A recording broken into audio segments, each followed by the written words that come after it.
Sir, I already told you, this line is for serious clients, not for people cashing scraps from day labor. The branch manager's voice cracked across the marble floor. Heads turned. A woman in a cream coat froze with a deposit slip in her hand.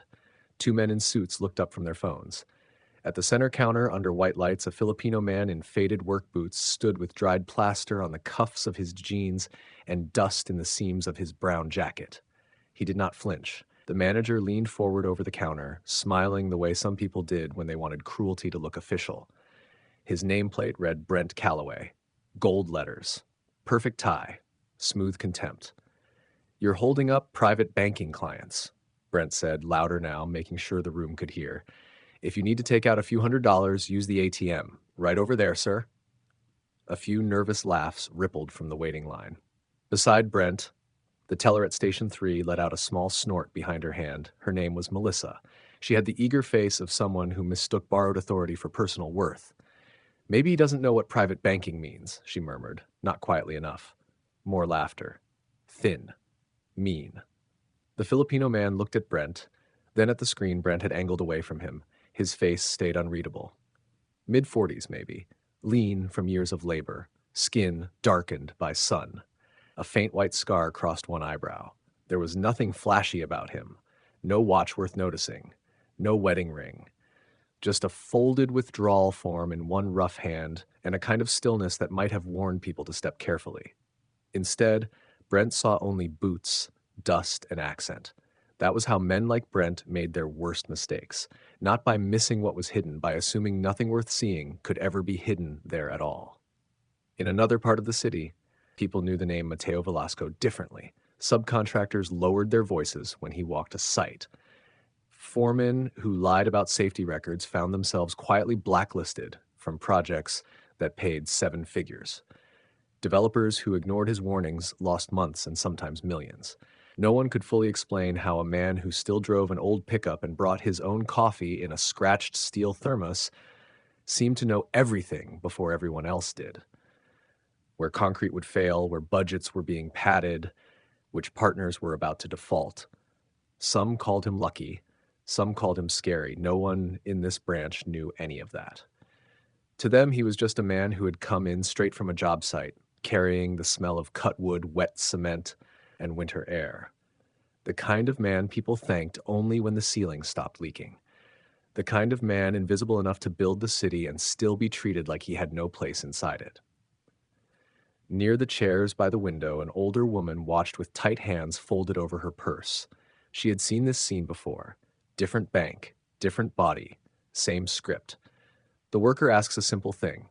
The room decides what he is before he speaks. Then someone in a tie turns humiliation into policy. Mateo did not move. "I'm not cashing a check," he said. His voice was low.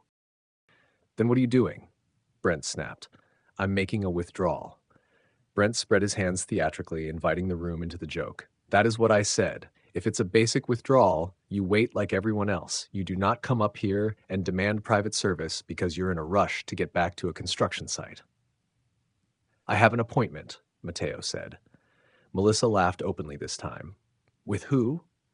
Mateo unfolded the slip and slid it forward. Brent glanced at it, then stopped smiling for half a second before catching himself. The amount written there had too many zeros to dismiss comfortably, but arrogance was a habit. Brent pushed the paper back with one finger. "Very funny." Mateo's eyes dropped to the slip, then rose again. "It's not a joke." Brent's face hardened. "Do you enjoy causing scenes, sir? Because security can walk you out before you embarrass yourself any further." A whisper moved through the line. 8 million? Did that say 8 million? No, impossible. Probably 80,000. Maybe he wrote it wrong. People were always eager to rescue their prejudice with alternate explanations. Mateo glanced at the whispering crowd. "Please process the withdrawal." Brent gave a short laugh. "From what account?" "My account." Melissa shook her head. "Sir, people with accounts that size do not show up looking like that." The older woman by the window closed her eyes. There it was, the sentence beneath all the others. Not policy, not procedure, just the naked belief that wealth and legitimacy arrived wearing the right shoes. Mateo rested both hands on the counter. His knuckles were scarred. The hands of a man who had lifted rebar and buried rage so long it had turned into discipline. When he spoke again, the room leaned toward him without meaning to. "Then withdraw everything," he said. This time the laughter came faster. Brent threw his head back. Melissa actually grinned, but neither of them touched the keyboard. And after a beat too long, Brent reached for Mateo's card anyway. Brent didn't look at Mateo when he took the card. He looked at Melissa. A flicker. Quick. Almost nothing. Then gone. He slid the card into the reader like he was proving a point to the room, not checking a fact. "Let's clear this up," Brent said, voice smooth again, back in control, "so we can all move on with our day." Melissa leaned in beside him, shoulder almost touching his, both of them angled away from Mateo like he was already dismissed. "This should be quick," she whispered, smiling. The keyboard clicked, soft at first, then slower, then slower. Brent's posture changed by degrees so small no one noticed immediately. His shoulders stiffened, his jaw locked just slightly. His eyes flicked across the screen once, then again, then a third time, like the numbers might rearrange themselves if he looked hard enough. Melissa's smile stayed for a second too long. "What is it?" she murmured. Brent didn't answer. The room shifted, not visibly, just a change in air. The kind that happens when something expected doesn't arrive on time. A man in a navy suit lowered his phone. The older woman by the window leaned forward slightly. Even the security guard near the glass doors tilted his head. Brent cleared his throat. "System lag," he said too quickly. He hit a few more keys. The account details refreshed. Name, Mateo Velasco. Primary account, private wealth management. Balance. Brent blinked. Melissa stopped breathing for a second. $8,372,411. Liquid. Available. No holds, no restrictions, no explanation. Melissa leaned closer, squinting. "Wait." Brent straightened abruptly, blocking the screen from her view with his body. "Step back," he said under his breath. Her eyes widened. "What?" "I said step back." The tone was different now. Sharp, controlled, afraid of being heard. But the damage was already done. People noticed the shift before they understood it. Because power has a sound when it cracks. Brent turned slowly toward Mateo. The smile he tried to rebuild didn't hold. "Well," he said, voice thinner now, "it appears there may have been a misunderstanding." Mateo didn't move. "Is that so?" Brent let out a small laugh that didn't land. "Yes, well, you understand how these things can happen. High volume, busy day, procedures. You said I don't belong in this line." The words weren't loud, but they cut clean. Melissa looked between them, confusion turning into something sharper. "Brent, what's going on?" Brent ignored her. "Sir," he said, lowering his voice, "if you'd like, we can take this conversation to a private office." A murmur spread through the room. Private office. The phrase carried weight, respect. Reversal. The man in the navy suit frowned.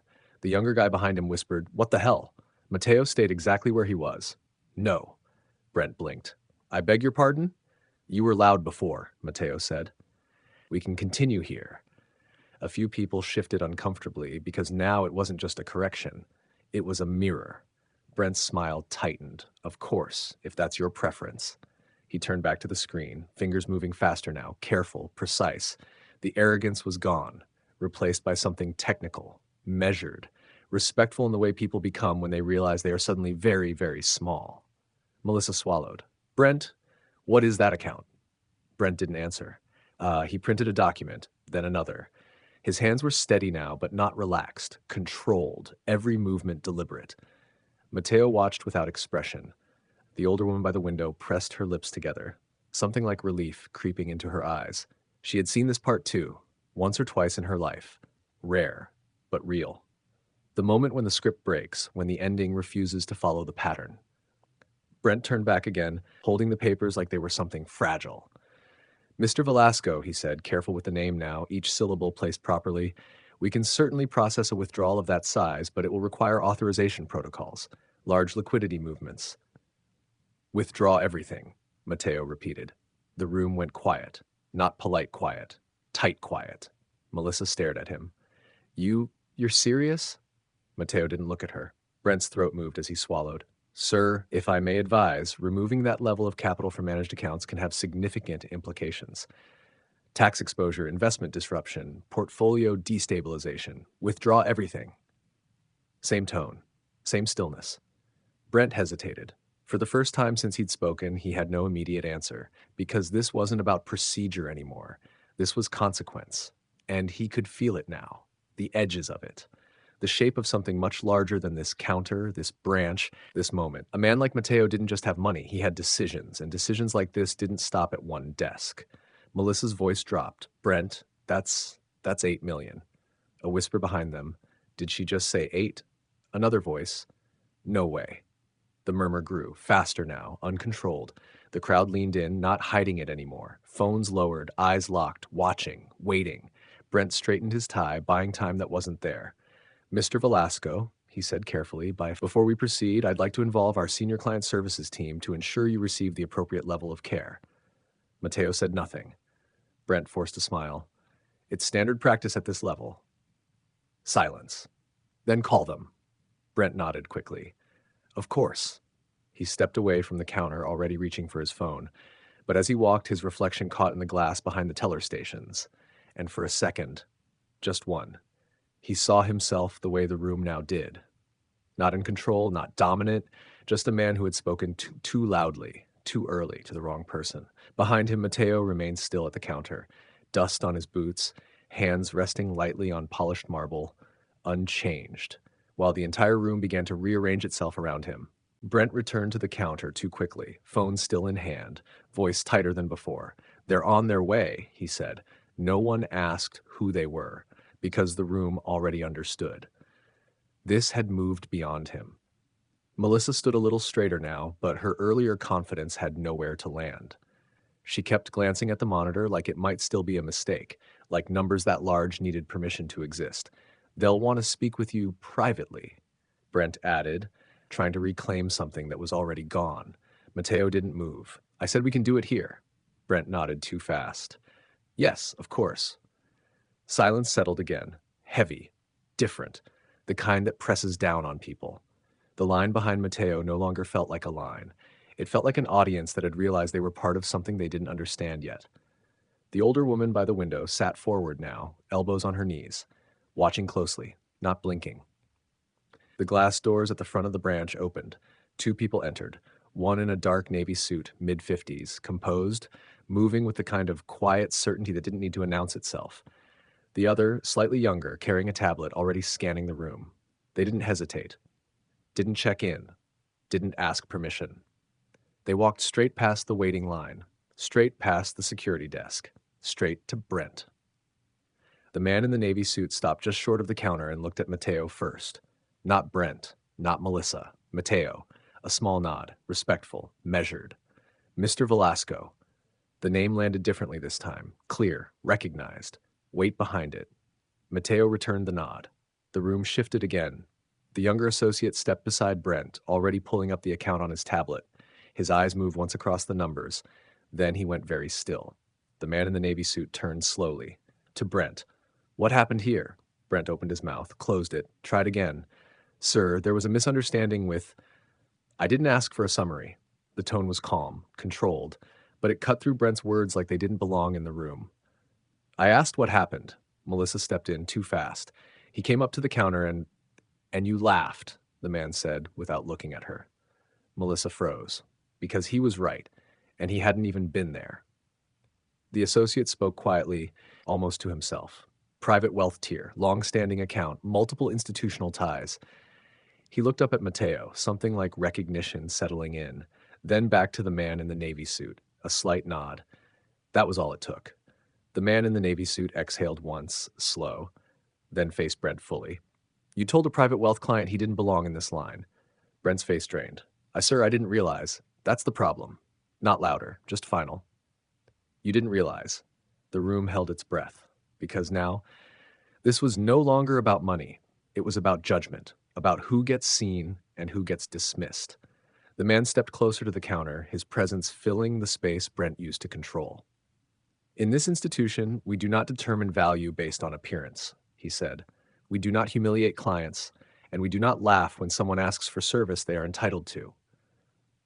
Each sentence landed like a verdict. Melissa's hands trembled slightly at her sides. Brent tried once more. Sir, if I could just explain. You already did, the man said. A beat. Then you're relieved of your position, effective immediately. The words didn't echo. They didn't need to. They just settled.